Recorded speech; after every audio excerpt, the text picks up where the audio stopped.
Hi, everybody. It's Kim Hughes, and today we're going to talk about how you manage your leads. So, Welcome to the Unstoppable Real Estate Agents Podcast. I'm your host and real estate productivity expert, Kim Hughes. Join me as we focus on real strategies and implement real solutions designed for you to achieve major success in your business and life while getting you organized.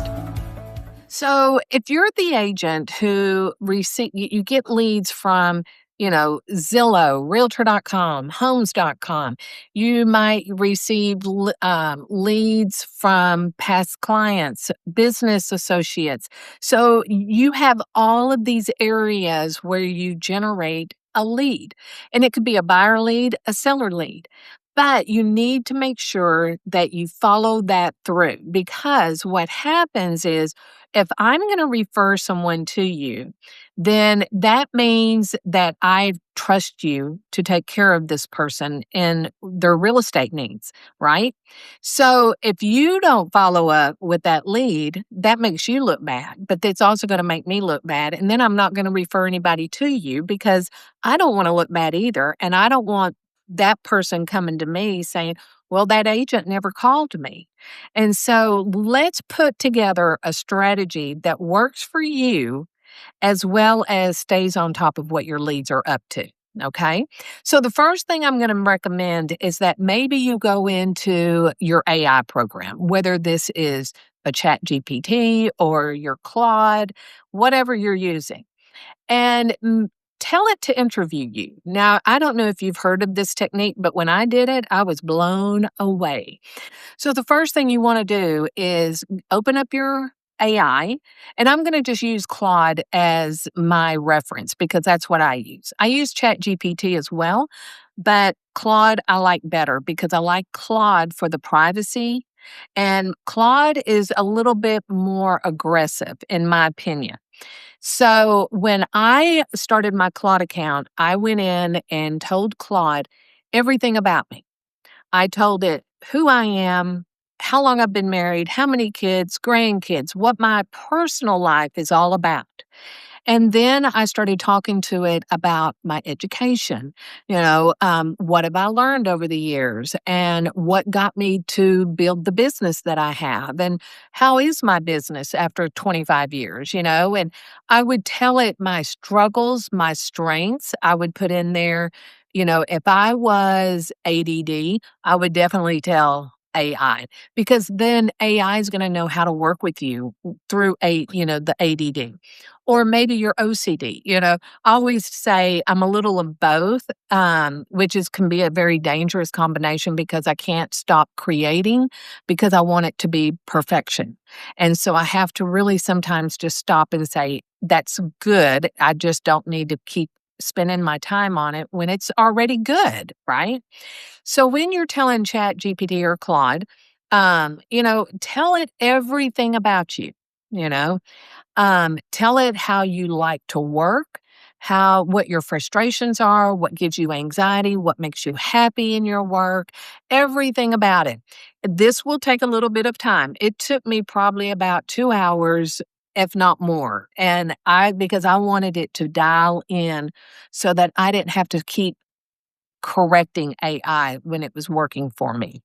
So one of the things that I did was after I did that, then I gave it examples of my work. So I would upload conversations. I uploaded, analytics. I gave it my website link and told it to go review my website so it could know more about me. And then I had it do information on real estate agents so that it would understand the mind of a real estate agent. So this could be where you do the mind of a seller, the mind of a buyer. And that's going to help you put together a better system for your business. So when I did that, then I told Claude, I said, interview me, ask me questions to get to know me better and dive deep. Go deep. Don't feel like you're going to hurt my feelings because I can always say no, I don't want to answer that. So when I finished everything, I went in and had, Claude interview me. When it got finished, I was shocked at how well it understood what I was trying to accomplish. So I do have Claude for my business, and I have another AI for my personal. So that way I can keep them separate. But my Claude knows my personal life because it has to know my personality, right? I mean, it has to know what I get frustrated with, what I don't, what I lack, where I'm weak, where I'm strong, and go for, all of that. So once I got that all set up, and it did take a little time, I'm not going to kid you, but it's worth every minute because of what the output is going to give you. Because you have to remember, AI is only as good as you teach it, right? It's not going to have feelings. It's not going to dive deeper into something that maybe it doesn't know to. So be very strategic with how you structure this. But then I want you to tell it, these are all the areas that I generate leads. And then you tell it everywhere you're generating a lead. And then have it create for you a system of what happens when that lead comes in. It comes in, you identify it, you immediately want to respond at least within 2 hours, right? 1 hour is the best. But, if you're in a closing or you're showing property, you can just, when they're looking at a room in the house and you can kind of just step around the corner and send a text and go, hey, hey, Kim, I got your text. I'm in a showing. I will reach out to you as soon as I get out. Is there anything that you need from me right this minute? Now, what's going to happen is when you say right this minute, they're going to say, oh no, just call me or text me when you get done. Most people will do that because when you are introduced to a lead or a lead comes in, there's not urgency at that moment. Okay. So now that you've got the lead, the first thing you do the minute you are free is to sit down and call them or text them and say, hey, is it a good, this is what I would do. I would text them and say, hey, Kim, now that I've gotten through my showing, I'm more than happy to give you a real quick call. Are you available? If not, what's a good time that I can call you back? And so then let's just say they go, oh, I'm tied up. I'm at the grocery store. Call me back in 30 minutes. Okay, great. So 30 minutes, I always wait for 40. I give them an extra 10 because, everybody's running behind. And then when I call them, that's when I'm getting all of their information. And then after I get off the phone with them, I'm going to immediately go into my CRM. I'm going to create a lead if my system hasn't already done so. I'm going to feed it all the information. And then I'm going to tell ChatGPT or Claude, hey, I have a lead and I need to create an email sequence for this lead. So you can do a broader email sequence, which could be 0 to 3 months, 3 to 6, 6 to 12, and so forth. When you do that and you set up your email sequences, then Claude is going to feed you that sequence. And then all you have to do is review it. Does it sound like me? Did it get it right? Do I need to add anything? Do I need to tweak it? Because what you're doing is you're having Claude work for you. Just like if you had an on-site assistant sitting right in front of you and you said, hey, Kim, I need an email sequence for a 6 to 12 month buyer. Create that for me, would you? Sure, I'll do that and I'll have it to you in a couple of days. AI is going to do it right now. So then when you get it done, you've tweaked it, then go set it up into your CRM system. This literally would probably take you maybe an hour, if the most, and I'm giving you leadway. So here's a couple of things that you can do when these leads come in. You can tell Claude or your AI that you need an email sequence for leads that come in from Zillow. I need an email sequence that comes when I have leads from realtor.com. Then another one from homes when I have a referral from a past client.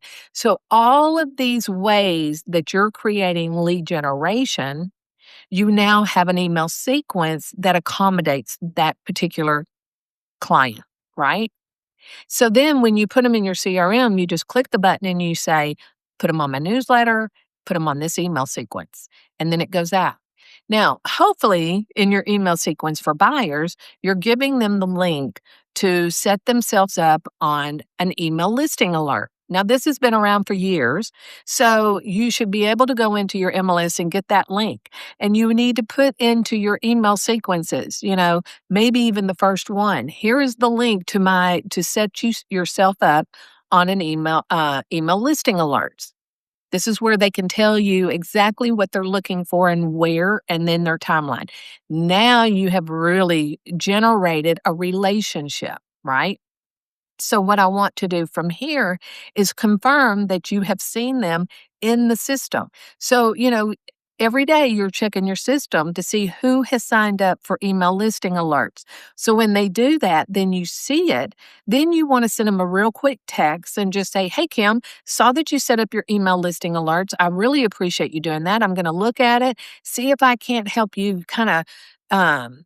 Find what's actually out on the market. Sometimes I know about homes coming up before they actually hit. Something along that line to kind of make you the authority. So you could say something else, such as, hey, Kim, I saw that you signed up for my email listing alerts. I'm really excited to help you in this process. And here's the link to the market stats, because I think it's very important for you to know what's going on in the market now that you are actively looking. That kind of, I'm paraphrasing. So, take what works for you. So once you've done that and you've identified them and making sure that they're set up correctly in your CRM, then you don't have to do it again. You don't have to think about it. You don't have to put it on your to-do list or anything, because you've done it. You've taken that moment and you've put them on there, because that is money in the bank, right? So now you've got all these leads coming in. You've got them on your newsletter. You've got them on your email sequence. Now you're going to go out to social media, and you're going to find them on social media, and you're going to follow them. And when you do that, you're going to write a message on their profile, on their timeline, that just basically says, "Hi, Kim, I'm so excited to find you here on Facebook, Instagram, LinkedIn, whatever."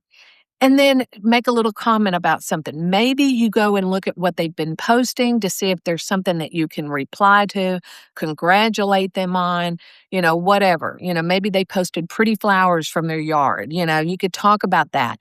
So always when you connect with someone on social media, don't just say, "Hey, it's great to connect." It's, hey, Kim, great to connect here on whatever platform. I saw that you were just showing pictures of your yard with all the beautiful flowers. Oh my gosh, are you for hire? That kind of thing, and it breaks the ice with people. And it makes them, because people love to be loved on, right? So find something that you can love on them. Pretty yard, bought a brand new car, their kid just graduated, they went on a nice vacation, whatever. They had their sister came in for a week, whatever that is that you can enhance on, and talk about with them and make them feel like you really did take a minute to get to know them. And that's what it's all about. It's about engagement, nurturing relationships. I mean, just think, if your friends, your family, you love on them. So now let's just expand it to another level, right? Okay. So these are the tips that I hope that you can implement right away and give you something to think about, because when you have a really strong lead generation program or a system in place, then your business is going to flourish, because you're getting the leads, you're nurturing the leads, and you're taking care of them. So you're not just saying, "Oh, I'll get to them tomorrow." You cannot do that when they come in. You've got to move as quickly as you possibly can to reach out to that lead, to let them know, "Hey, I'm here. I'm just not available at the moment." And believe it or not, people will appreciate that, instead of waiting 2 or 3 hours for you to reach out to them. So when you are thinking of creative ways to stay on top of your lead generation, one way is to get your anniversary cards, your birthday cards, just thinking of you cards, and you can go to the Dollar General, the Dollar Tree, and you can buy these cards in packages or individuals. So what I would recommend is you stock up on your birthday cards, your home anniversaries, thank you cards, and just because, and keep them where you can access them quickly.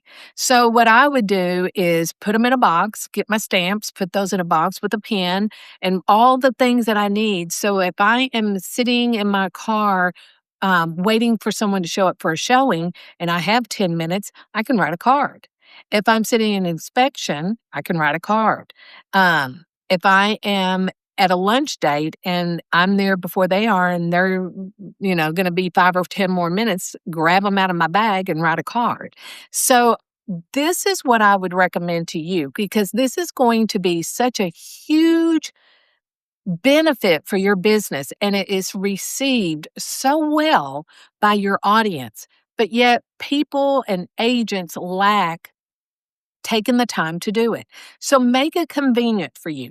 Put a stack in your car. If you have a tote bag that you carry around, put some in that.